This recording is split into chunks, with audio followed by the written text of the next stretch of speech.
Un matin, un groupe de militaires armés a fait éruption dans ce village. Ils sont venus recruter de force autant de jeunes hommes que possible pour les faire combattre à leur côté au sein de l'armée du Sud-Soudan. Le fils de Nirop n'avait que 17 ans quand il a été emmené, embarqué à l'arrière d'un camion. Depuis ce jour, elle reste sans nouvelles. Si un enfant refuse de s'enrôler dans l'armée, il sera emmené de force et battu. Les hommes de l'armée utilisent des bâtons pour les frapper.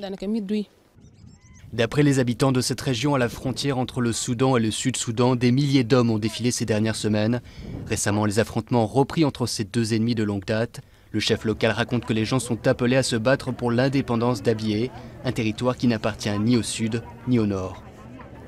Ils ont commencé le recrutement le premier jour de la semaine et ils ont continué pendant 3 jours et ils ne sont plus revenus.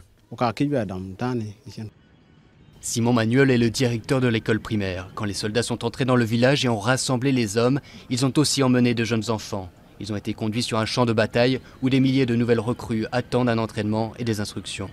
Il raconte que l'armée a libéré quelques hommes et enfants, les plus jeunes, les enseignants et les médecins.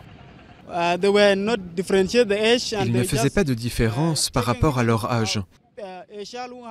Ils ont même emmené un enfant de 9 ou 10 ans sur le champ de bataille, avant de ramener chez eux tous ceux qui avaient moins de 14 ans. Mais à partir de 15 ans, ils restaient sur place. Les familles n'ont aucun contact avec les recrues emmenées de force, elles ne savent même pas où ils sont à l'heure actuelle. Alors que les tensions entre le nord et le sud restent fortes, les familles craignent que les soldats reviennent et emmènent tous ceux qui ont échappé au recrutement.